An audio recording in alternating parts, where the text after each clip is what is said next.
Tonight on this special Halloween edition of SUTV News, we have pumpkins, ghosts, candy, and more trick and treats. But it doesn't get much scarier than a statewide faculty strike.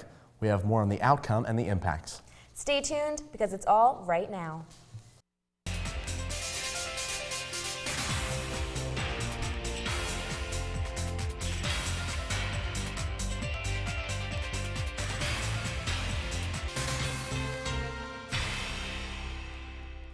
Thanks for joining us on SUTV News. I'm Isabella Marcelino. And I'm Marshall Keeley.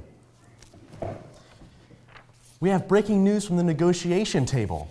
The APSCOF Coaches Union has reached a tentative agreement with the state system. The coaches have been working 485 days without a contract, but everyone seems pleased with the new deal. It looks like our president of the coaches negotiation team, Mr. Gump from Kutztown, said that it looks really good, it looks very fair, and we're just happy to finally close the chapter on this long process that the whole Commonwealth has dealt with, and we're ready to move forward. The new deal runs through June 2019. After a 3-day strike last Friday, faculty reached a tentative agreement with the state system.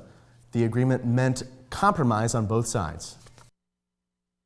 We gave some economic concessions. We gave up a little in our salary and we gave up a little in our health benefits. But again, it was never about that for us. It was always about maintaining the quality of the education that we provide for our students. APSCOF's legal team will review the agreement before the deal is finalized. Faculty come back to campus on Monday and got right back to work with the students. Josh Charles has the story. APSCOF union members stood outside the library on Wednesday to give away treats to students on campus. Their purpose? To thank students for their support during the strike. Students know last week we were forced to go out on strike for 3 days, and over that 3-day period we were encouraged and supported by students who came out and marched on the picket line, who staged a walkout on campus, and who brought us food every day. And so we wanted to say thank you and express our appreciation for students for being so great, so awesome, not just last week, but always.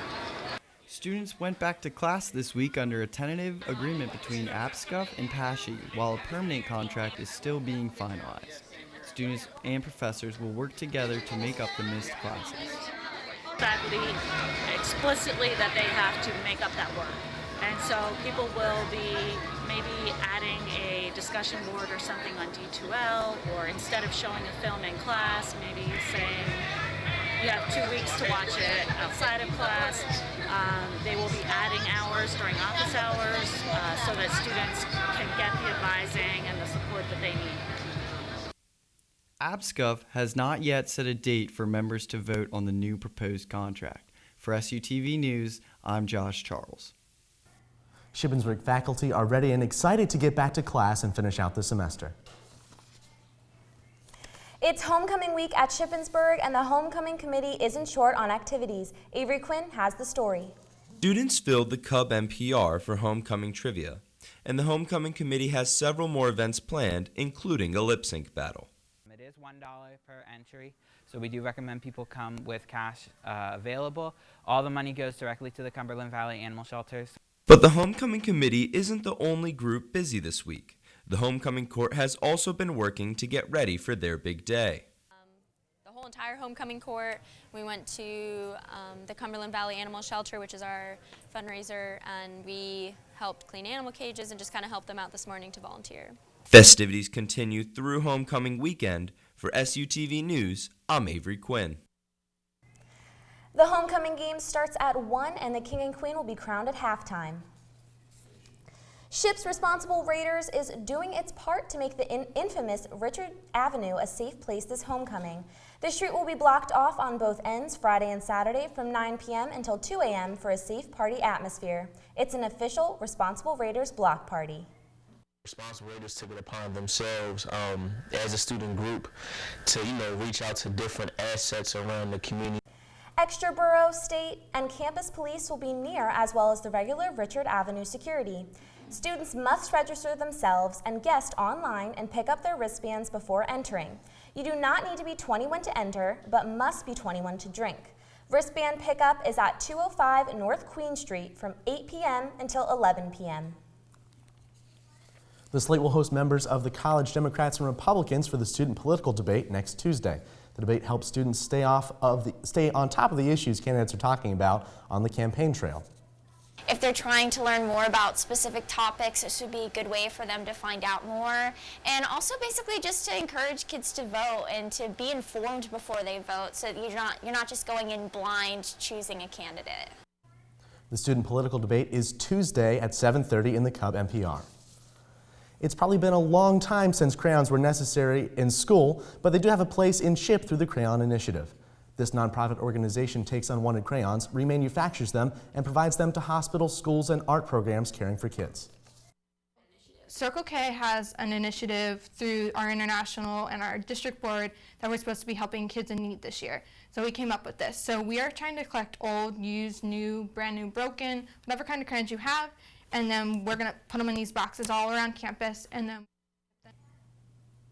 The Crayon Initiative believes children need to have the freedom to be able to create for themselves through art in order to learn and grow.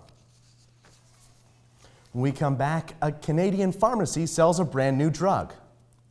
And a little later, find out how SUTV is getting ready for Halloween. There's trouble in Europe and the Middle East. Here's Charles with the World News.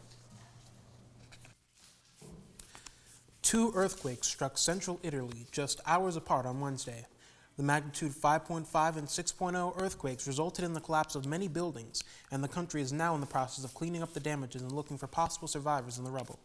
No casualties have been reported. An attack on a police training facility in western Pakistan has killed at least 60 people and wounded more than 100. Cadets were sleeping when gunmen burst into their barracks and began shooting. 2 of the militants blew themselves up. Security forces shot and killed a 3rd attacker. Shoppers Drug Mart, Canada's top pharmacy, is hoping to be the first in the country to legally sell over-the-counter medicinal marijuana. The company has filed paperwork with the Canadian government to become a licensed cannabis distributor, and if approved, will be able to dispense cannabis at its hundreds of stores across the nation. Right now, users can only get the drug from licensed producers through the mail. This has been Charles Franklin with your World News. Have a great Halloween, Chip. The slate's been hard at work on this week's issue. Here's Thomas Whitner to fill you in. News reports on AppScuff thanking students for strike solidarity. Ship Life covers the Spirit Rally. Sports details the homecoming game against Kutztown.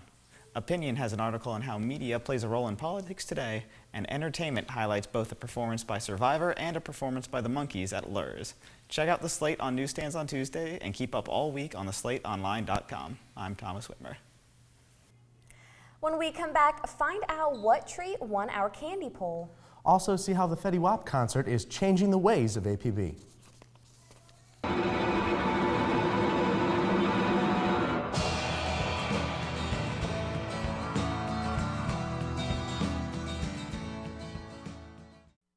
Thanks to my sister Allison for carving that pumpkin and creating that awesome timeline. So cool.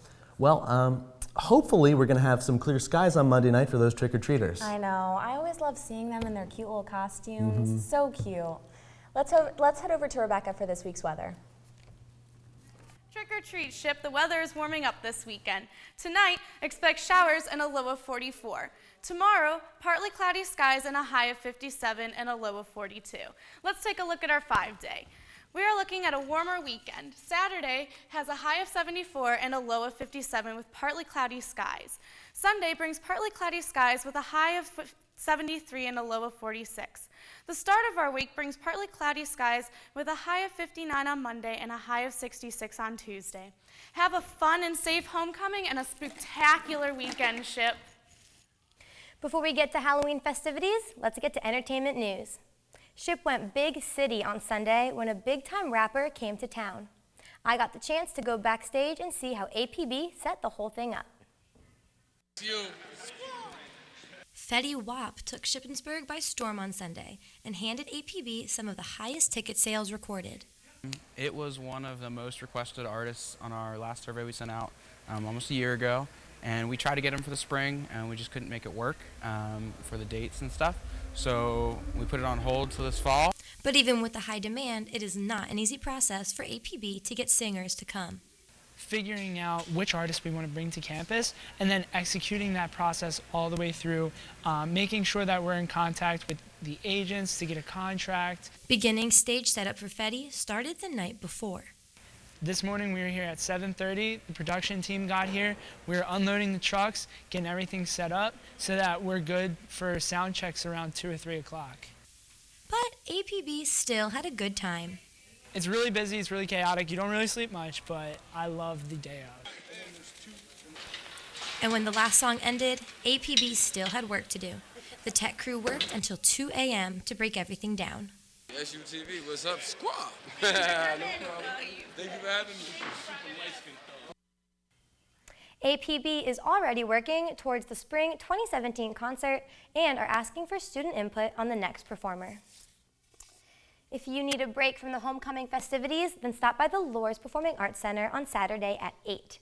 When 4 young men were cast into the television role of a struggling rock band inspired by the Beatles, few could have predicted the impact the Monkees would make on the music and pop culture. An impact still goes on after 50 years later. The Monkees' first single, Last Train to Clarksville, was released in August 1966, hitting number 1, and many others all finding their way into the Billboard Top 40. Show features all of the Monkee hits, plus an intimate acoustic set and solo spots for each of the singers. APB is all about homecoming and Halloween this week. On Friday night, DJ Swerve comes into the Cub NPR for a homecoming party starting at 10. On Saturday, wear your favorite costume, but leave off the masks. Student admission for both parties is $5. On Sunday, carve a pumpkin at McFeely starting at 7, and stick around for NFL Sunday in the Red Zone at 8:30. And on Monday, do Halloween bingo in the Cub NPR starting at 8. If you're a 90s baby and used to watch Disney Channel, you can relive your childhood. That's So Raven is doing a spin-off. Raven Simone is leaving the ABC daytime talk show at the end of the year to develop the spin-off. Simone is relocating from New York to Los Angeles. She is ready to play the role of Raven Baxter again, who was last seen on Disney Channel as a teenager from 2003 to 2007. And now the wait is over. You decided, and the best sweet treat to snack on this Halloween is Reese's Peanut Butter Cups. Personally, I think it should have been Sour Patch Kids, but thank you regardless to everyone who voted. According to the National Confectioners Association, Americans are predicted to spend $2.7 billion on Halloween candy this year. This would make 2016 a record breaker for Halloween candy spending. And speaking of candy, we are going to play a little candy guessing game with Marshall and Isabella, so let's head over to the desk.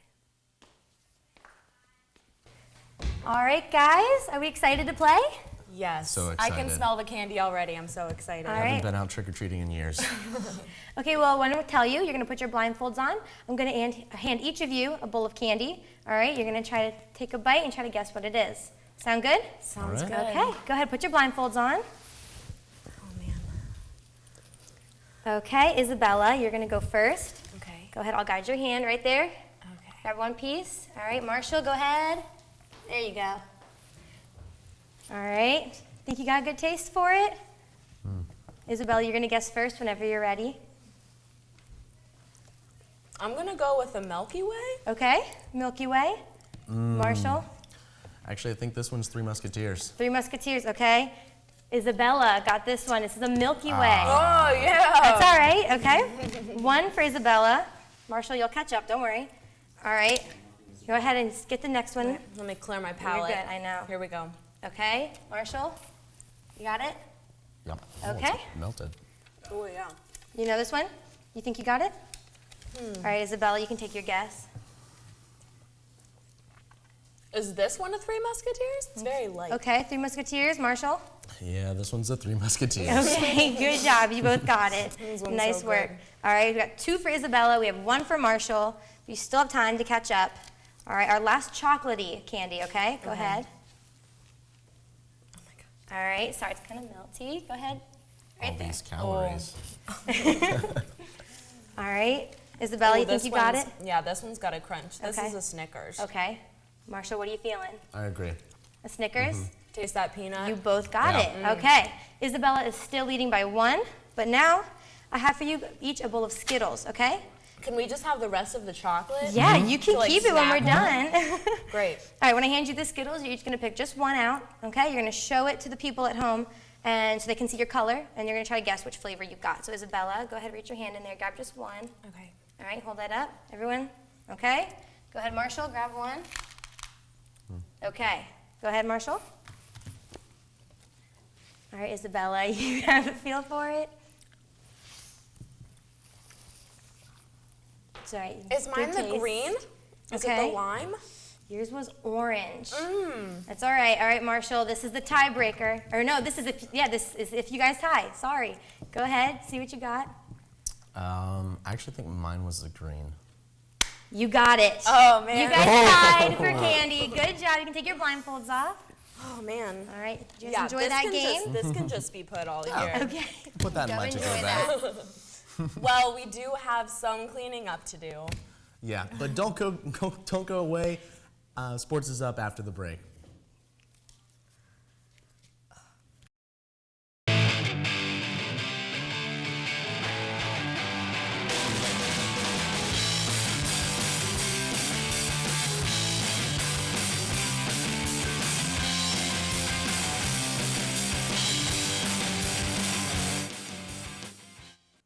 Shippensburg University will induct 6 new members into the Raiders Athletic Hall of Fame tomorrow.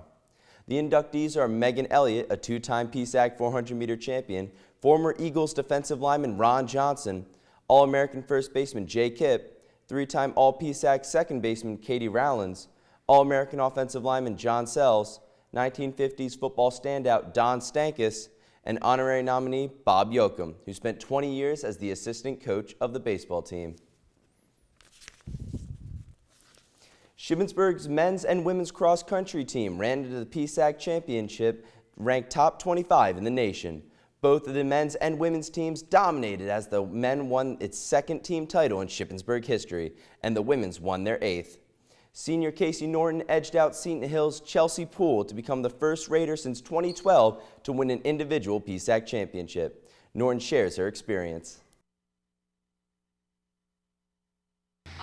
It was pretty amazing. I obviously never won a PSAC championship, but it was really exciting. It was exciting to win with my team as well.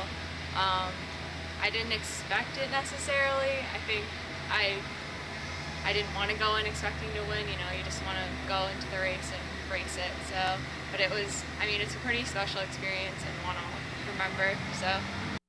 Shippensburg's men's and women's team will travel to Slippery Rock for the NCAA Atlantic Regional Championship in 2 weeks. The top 3 finishers will advance to the NCAA National Championship hosted in mid-November.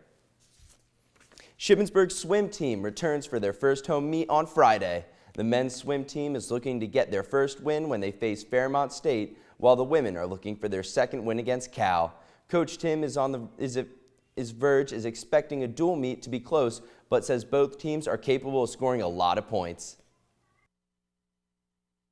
The biggest thing is it's homecoming Friday.